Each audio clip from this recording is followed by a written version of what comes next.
Muito bem, pessoal, nesse vídeo faremos a leitura da Lei 12.016 de 2009, é a Lei do Mandado de Segurança. Antes de a gente iniciar, confere sua inscrição, deixa sua curtida no vídeo e, se quiser, deixa um comentário sugerindo a próxima lei para leitura. Lei número 12.016, de 7 de agosto de 2009. Disciplina o mandado de segurança individual e coletivo e dá outras providências. O Presidente da República faço saber que o Congresso Nacional decreta e eu sanciono a seguinte lei. Artigo 1º. Conceder-se-á mandado de segurança para proteger direito líquido e certo, não amparado por habeas corpus ou habeas data, sempre que, ilegalmente ou com abuso de poder, qualquer pessoa física ou jurídica sofrer violação ou houver justo receio de sofrê-la por parte de autoridade, seja de que categoria for e sejam quais forem as funções que exerça. Parágrafo 1º.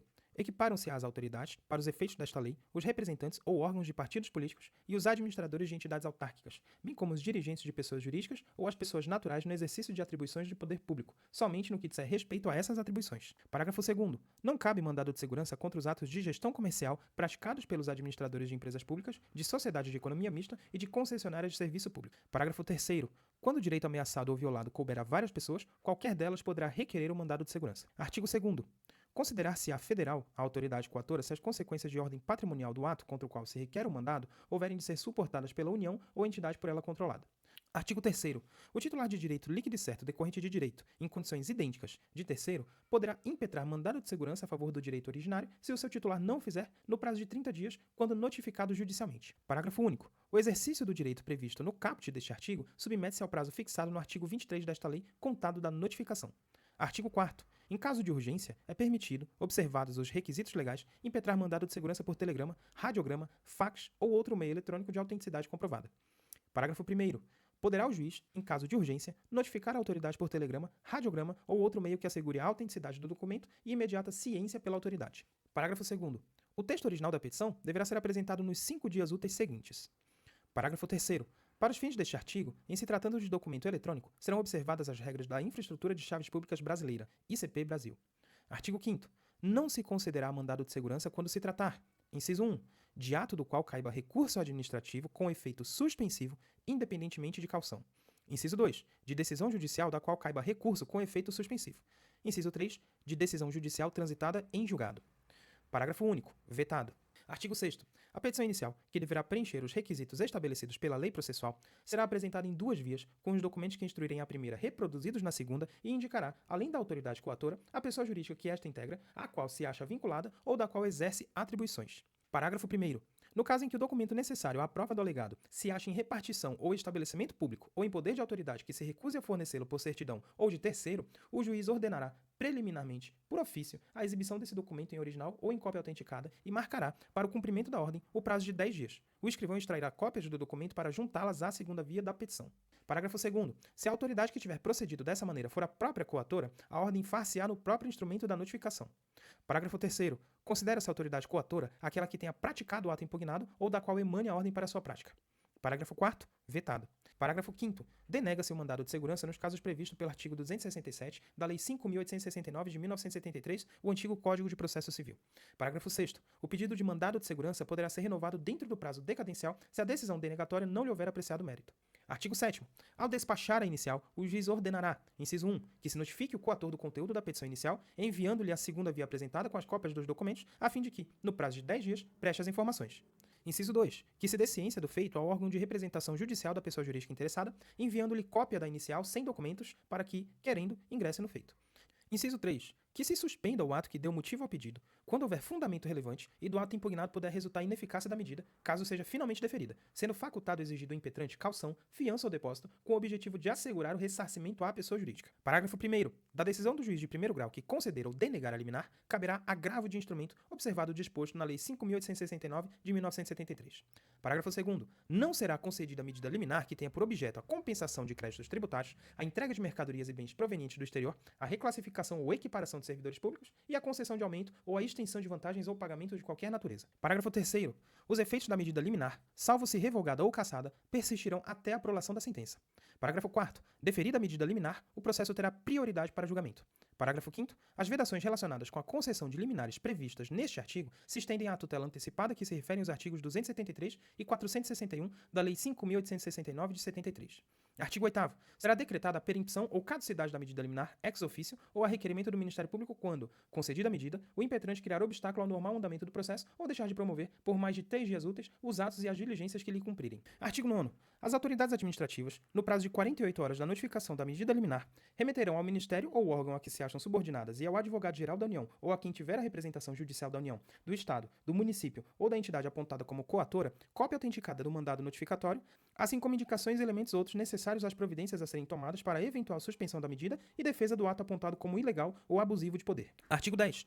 A inicial será desde logo indeferida por decisão motivada, quando não for o caso de mandado de segurança ou lhe faltar algum dos requisitos legais ou quando decorrido o prazo legal para a impetração. Parágrafo 1º. Do indeferimento da inicial pelo juiz de primeiro grau, caberá apelação e, quando a competência para o julgamento do mandado de segurança couber originariamente a um dos tribunais, do ato do relator, caberá agravo para o órgão competente do tribunal que integre. Parágrafo 2º. O ingresso de litisconsorte ativo não será admitido após o despacho da petição inicial. Artigo 11. Feitas as notificações, o serventuário em cujo cartório corra o feito juntará aos autos cópia autenticada dos ofícios endereçados ao coator e ao órgão de representação judicial da pessoa jurídica interessada, bem como a prova da entrega a estes ou da sua recusa em aceitá-los ou da recibo e, no caso do artigo 4º desta lei, a comprovação da remessa. Artigo 12. Fim do prazo a que se refere o inciso 1 do caput do artigo 7º desta lei, o juiz ouvirá o representante do Ministério Público, que opinará dentro do prazo improrrogável de 10 dias. Parágrafo único. Com ou sem parecer do Ministério Público, os autos serão conclusos ao juiz para a decisão, a qual deverá ser necessariamente proferida em 30 dias. Artigo 13. Concedido o mandado, o juiz transmitirá, em ofício, por intermédio do oficial do juízo, ou pelo correio, mediante correspondência com aviso de recebimento, o inteiro teor da sentença à autoridade coatora e à pessoa jurídica interessada. Parágrafo único. Em caso de urgência, poderá o juiz observar o disposto no artigo 4º desta lei. Artigo 14. Na sentença, denegando ou concedendo o mandado, cabe a apelação. Parágrafo 1º. Concedida a segurança, a sentença estará sujeita obrigatoriamente ao duplo grau de jurisdição. Parágrafo 2º. Estende-se à autoridade coatora o direito de recorrer. Parágrafo 3º. A sentença que conceder o mandado de segurança pode ser executada provisoriamente, salvo nos casos em que for vedada a concessão da medida liminar. Parágrafo 4º. O pagamento de vencimentos e vantagens pecuniárias asseguradas em sentença concessiva de mandado de segurança a servidor público da administração direta ou autárquica federal, estadual e municipal somente será efetuado relativamente às prestações que se vencerem a contar da data do ajuizamento da inicial. Artigo 15. Quando, a requerimento de pessoa jurídica de direito público interessada ou do Ministério Público e para evitar grave lesão à ordem, à saúde, à segurança e à economia públicas, o presidente do tribunal ao qual couber o conhecimento do respectivo recurso suspender, em decisão fundamentada, a execução da liminar e da sentença, dessa decisão caberá agravo, sem efeito suspensivo, no prazo de 5 dias, que será levado a julgamento na sessão seguinte à sua interposição. Parágrafo 1º. Indeferido o pedido de suspensão ou provido o agravo a que se refere o caput deste artigo, caberá novo pedido de suspensão ao presidente do tribunal competente para conhecer de eventual recurso especial ou extraordinário. Parágrafo 2º. É cabível também o pedido de suspensão a que se refere o parágrafo 1º deste artigo, quando negado o provimento ao agravo de instrumento interposto contra a liminar a que se refere este artigo. Parágrafo 3º. A interposição de agravo de instrumento contra a liminar concedida nas ações movidas contra o poder público e seus agentes não prejudica nem condiciona o julgamento do pedido de suspensão a que se refere este artigo. Parágrafo 4º. O presidente do tribunal poderá conferir ao pedido efeito suspensivo liminar se constatar, em juízo prévio, a plausibilidade do direito invocado e a urgência na concessão da medida. Parágrafo 5º. As liminares cujo objeto seja idêntico poderão ser suspensas em uma única decisão, podendo o presidente do tribunal estender os efeitos da suspensão a liminares supervenientes mediante simples aditamento do pedido original. Artigo 16. Nos casos de competência originária dos tribunais, caberá ao relator a instrução do processo, sendo assegurada a defesa oral na sessão do julgamento do mérito ou do pedido liminar. Parágrafo único. Da decisão do relator que conceder ou denegar a medida liminar, caberá agravo ao órgão competente do tribunal que integre. Artigo 17. Nas decisões proferidas em mandado de segurança e nos respectivos recursos, quando não publicado, no prazo de 30 dias, contado da data do julgamento, o acórdão será substituído pelas respectivas notas taquigráficas, independentemente de revisão. Artigo 18. Das decisões em mandado de segurança proferidas em única instância pelos tribunais, cabe recurso especial e extraordinário nos casos legalmente previstos, e recurso ordinário quando a ordem for denegada. Artigo 19. A sentença ou o acórdão que denegar mandado de segurança sem decidir o mérito não impedirá que o requerente, por ação própria, pleiteie os seus direitos e os respectivos efeitos patrimoniais. Artigo 20. Os processos de mandado de segurança e os respectivos recursos terão prioridade sobre todos os atos judiciais, salvo habeas corpus. Parágrafo 1º. Na instância superior, deverão ser levados a julgamento na primeira sessão que se seguir à data em que forem conclusas ao relator. Parágrafo 2º. O prazo para a conclusão dos autos não poderá exceder de 5 dias. Artigo 21. O mandado de segurança coletivo pode ser impetrado por partido político com representação no Congresso Nacional na defesa de seus interesses legítimos relativos a seus integrantes ou à finalidade partidária, ou por organização sindical, entidade de classe ou associação legalmente constituída e em funcionamento há, pelo menos, 1 ano, em defesa de direitos líquidos e certos da totalidade ou de parte dos seus membros ou associados, na forma dos seus estatutos e desde que pertinentes às suas finalidades, dispensada, para tanto, autorização especial. Parágrafo único. Os direitos protegidos pelo mandado de segurança coletivo podem ser Inciso 1. Coletivos, assim entendidos, para efeito desta lei, os transindividuais, de natureza indivisível, de que seja titular grupo ou categoria de pessoas ligadas entre si ou com a parte contrária por uma relação jurídica básica. Inciso 2. Individuais homogêneos, assim entendidos, para efeito desta lei, os decorrentes de origem comum e da atividade ou situação específica da totalidade ou de parte dos associados ou membros do impetrante. Artigo 22. No mandado de segurança coletivo, a sentença fará coisa julgada limitadamente aos membros do grupo ou categoria substituídos pelo impetrante. Parágrafo 1º.